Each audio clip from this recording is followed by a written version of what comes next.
everyone, and welcome back to another video. Today's video, I will be doing something I've been wanting to do for a while on my channel, and that is movie reviews.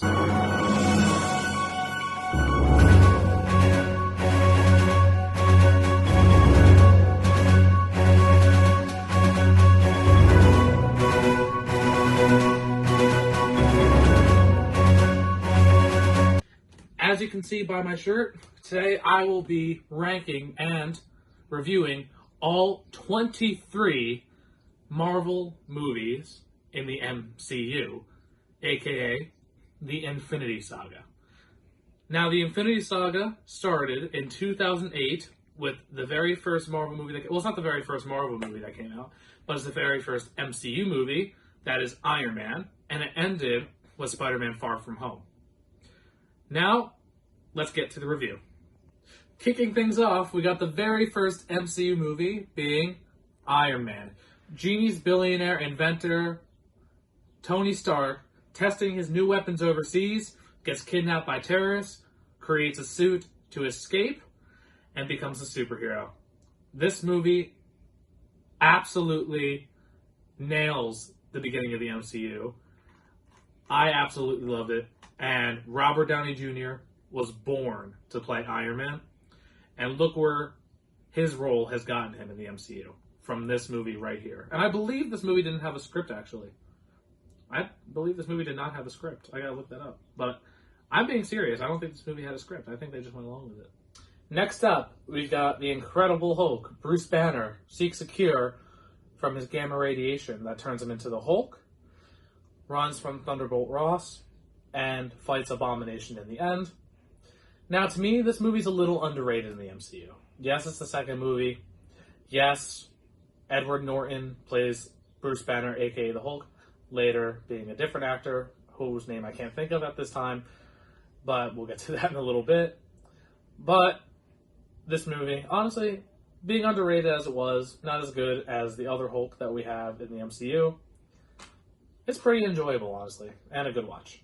Next off, with the third movie, we got Iron Man 2.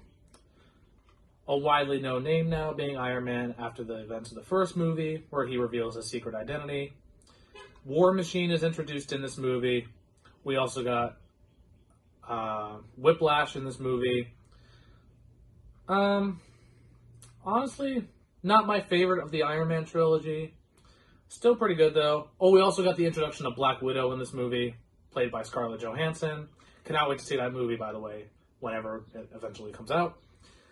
But, to me, this movie could have done more.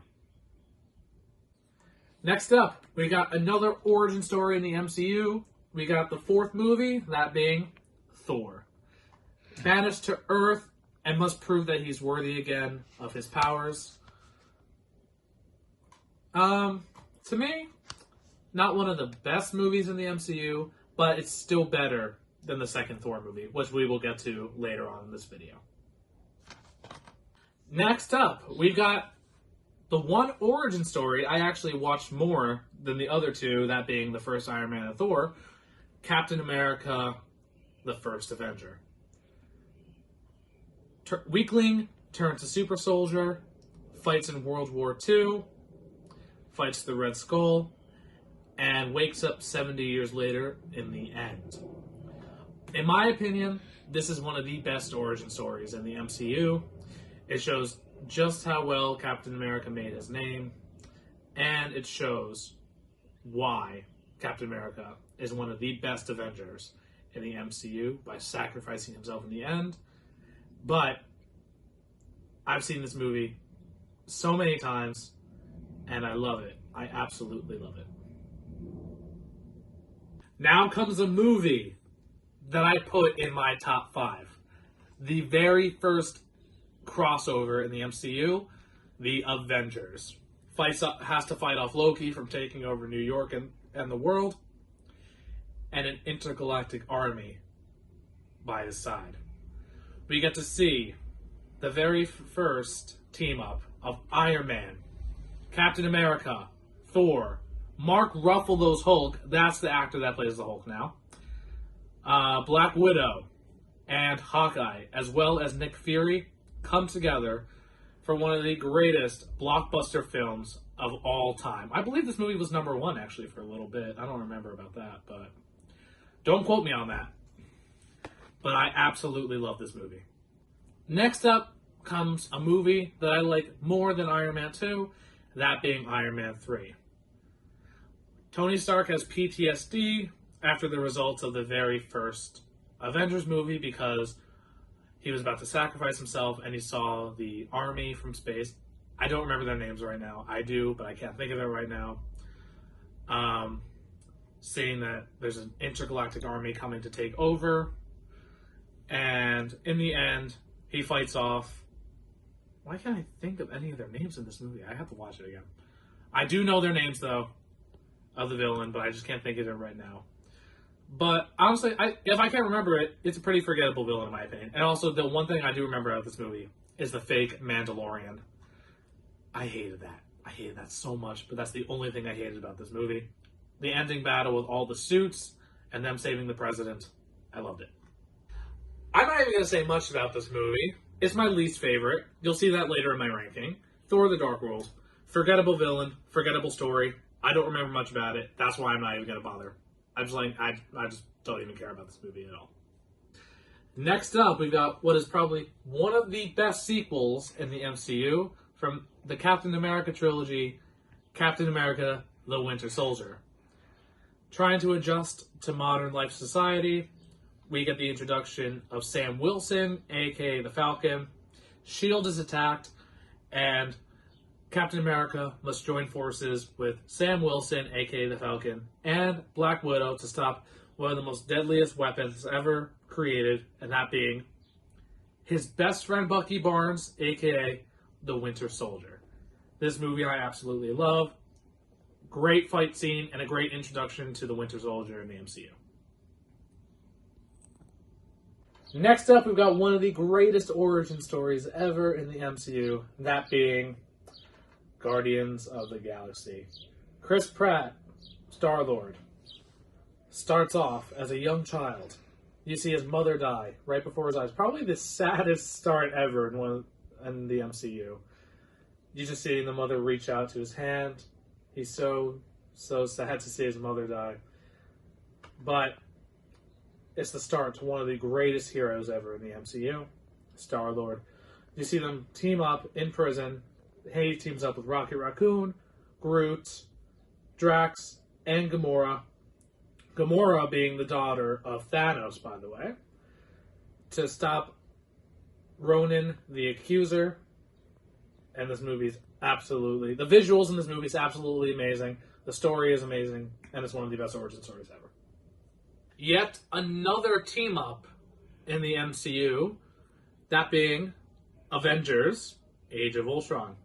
Before I get into my review about this movie, I just want to say, a lot of people don't like this movie. They think it's terrible. I personally like it. I personally love it. It's not one of the best ones, but I really do think it's good. We get the introduction of one of the greatest Marvel villains ever, that being Ultron. And we also get an introduction to one of the greatest heroes in the MCU. One of the strongest ones as well, that being Vision. Both created by Tony Stark. And by the way, fun fact, Ultron in the comics was never created by Tony Stark. He was created by AntMan. Hank Pym. Just letting you know real quick. Like I said, I personally love the movie. You also get an introduction to Scarlet Witch and Quicksilver, the brother and sister team, who start off as villains and then become heroes in the end. Now we come to yet another origin story and a film that I was not really excited about. I actually had doubts about this movie in the beginning. But it turns out that AntMan is a great story. It's a smaller scale movie compared to the other ones. But for what it is, it's really good. And I personally love it. My number one favorite MCU movie for the longest time, that being my favorite from the Captain America trilogy, Captain America Civil War, Artem Zola causing a rift in the team that the team has to choose sides between Team Iron Man and Team Captain America. I was Team Iron Man, by the way. Sorry if those of you out there were Team Captain America. But it was basically, in my opinion, a way to see if the team should be controlled by the government or not. Captain America's side was not. Iron Man was, because he's afraid if anything were to get out of control from the events of the beginning of the movie. I know I'm saying a lot of things, but like if you haven't seen the movie, you're not going to know what I'm talking about. That's why I'm just trying to speak a little bit about it. So if you want to go see it, go ahead. But this movie, I gotta say, was a thrill to watch in the theater. Next up, we've got another origin story in the MCU. I forgot to mention before that Civil War was actually the start of Phase 3 in the MCU. And Phase 3 also introduced us to another powerful Avenger, that being Doctor Strange. Dr. Stephen Strange got into a car accident, lost all feeling in his hands, went to figure out how to fix that problem, and became the Sorcerer Supreme. This movie introduced us to the magic side of the MCU, and I absolutely loved it. Not as good as the first one, but still pretty good. Guardians of the Galaxy 2, or Volume 2, whatever you prefer. Here we see Peter Quill reunite with his father, Ego the Living Planet. And I felt like story-wise, it could have been a little better, but still a great movie nonetheless, and Baby Groot absolutely killed this movie. Killed it in the movie, I should say. Not killed the movie. He was actually really nice in the movie. Another thing I forgot to mention about Civil War, we got the introduction of two heroes, that being Black Panther, which we'll get to in a second, and SpiderMan. Peter Parker, first solo movie in the MCU after being released from Sony, after Sony and Marvel, I should say, made a deal, so Spider-Man can appear in the MCU. First solo movie, amazing. Perfect villain for this movie. Another small-scale movie like AntMan. And perfect casting for the Vulture, that being Michael Keaton. And I give this movie a 4.5 out of 10. They finally fixed Thor in his own trilogy. I'm not talking about Thor from Avengers 1 or Age of Ultron. I'm talking about Thor in his own solo movies. Out of the solo movies, this was his best yet. Thor Ragnarok, you see him fighting off against Hulk, against his sister Hela, and Asgard getting destroyed. And you also get his new badass haircut, which is really cool, given by Stan Lee in one of his cameos, which is very funny. And I gotta say, speaking of funny, this is one of the funniest films in the MCU, and it is Thor's best in the MCU. And you also get the return of Loki as well. And what else is there more to say about it? Then it's just great. And also, I forgot to mention, speaking of Hulk, this is the first time Hulk has been in the MCU since Age of Ultron, because he left in the end. Black Panther, another hero that was introduced in Captain America Civil War. In Civil War, he was looking to hunt down and get revenge for the death of his father, after he thought it was the Winter Soldier that killed his father. Here, you see him becoming king of Wakanda, and Killmonger coming in to take his rightful place to the throne. At least that's what he thinks. Played by Michael B. Jordan, by the way, Killmonger. Another amazing villain in the MCU. For me, though, I expected a little more from this movie because we didn't see much of Black Panther as I wanted to. You saw him in the beginning. You saw him in that one car chase scene, and then you see him in the end. I wanted to see him a little more in this movie. And then he left for a little bit after Killmonger threw him off of the waterfall. But other than that, as well as the terrible CGI fight in the end, this movie was decent to me. I just, for me personally, story-wise and visually, this movie was great. Story-wise, I wanted to see just a little more of Black Panther. 10 years. 10 years in the making, and we finally get the biggest crossover in MCU history, or movie history, I should say. Avengers Infinity War. Infinity War. Poster back there, Infinity War. What is there to say about this movie that hasn't already been said before? You get the Avengers. You get the Guardians of the Galaxy. You get literally everyone together to fight off against Thanos to stop him from gaining all 6 Infinity Stones. Another comic book fact: in the comics, they're referred to as the Infinity Gems. In the movie, they're referred to as the Infinity Stones. And the colors are not the same from the comics and the movies. But I gotta say real quick though, the colors I don't care about. I like how they're referred to as stones better than gems. I feel like that's more badass sounding in my opinion than Infinity Gems. I like Infinity Stones better, just the name part. But incredible film to start off the end of the Infinity Saga. A movie that came out after the events of Infinity War. Actually, I didn't realize not everyone was in Avengers Infinity War. Ant-Man was never in that movie, but he came after. You got to see in the end, after the effects of the snap, where Hank Pym got snapped away, and you also saw that he was trapped in the quantum realm during that time when Thanos snapped at the end of Endgame.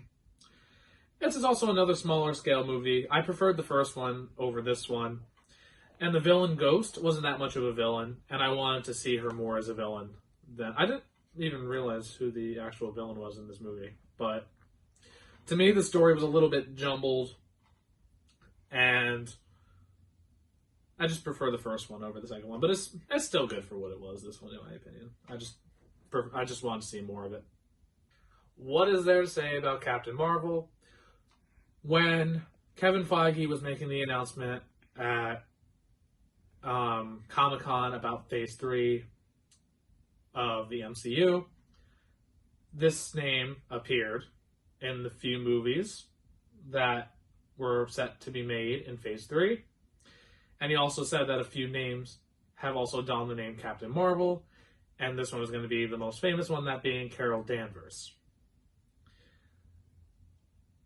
I really expected more from this movie. The actors were all amazing. Story-wise is where this movie went wrong with me. The one thing I hated the most was how in the beginning she already lost her memory, and they made it seem like the Skrulls were the villains. I don't know. This movie to me was all over the place, and I did not enjoy it that much. Oh my god. This movie comes to heart. The saddest movie in the MCU. One of the greatest battles ever was in this movie. That being all the Avengers against Thanos' army. Avengers Endgame. If you haven't seen the movie, spoiler alert, but you know what? I don't care. This movie came out a year and a half ago, so if you haven't seen it, that's on you. Tony Stark dies in the end, and you also see the death of Black Widow in the middle of the movie. She sacrificed herself. So when they went back in time, they can get the Soul Stone. And this was a great ending for the original Avengers. And also you got an end to Captain America's story as well, when he went back in time to return all the stones. And he stayed back in... Don't quote me on this. I don't remember the exact time. I'm just going to say 1943, 1944. I'm going to go back in the movie again and watch that. But he reunited with his love, with his first love, and they got to live the life that he's wanted. What a great ending to the Avengers. Now we come to a movie that further enhances the abilities of Peter Parker, Spider-Man, Far From Home. This is after the events of Avengers Endgame. You see Peter Parker mourning the death of Iron Man, aka Tony Stark, in the beginning. And Tony leaves him these glasses, which controls a bunch of drones. And he doesn't accidentally, he's tricked into giving the glasses to Mysterio, aka Quentin Beck. Mysterio being my favorite villain in Spider-Man's Rogues Gallery. And I gotta say, they picked the perfect actor to play him, Jake Gyllenhaal. This has to be one of my favorite Spider-Man movies of all time. I enjoyed this more than Homecoming, and this is one of my all-time favorite MCU movies. I hope all of you enjoyed my review of all 23 MCU movies. This is only part 1. Look for part 2, where I'll be ranking all 23 Marvel movies from my worst favorite to my most favorite MCU movie. Look for part 2. I hope you enjoyed part 1, and I will see you next time.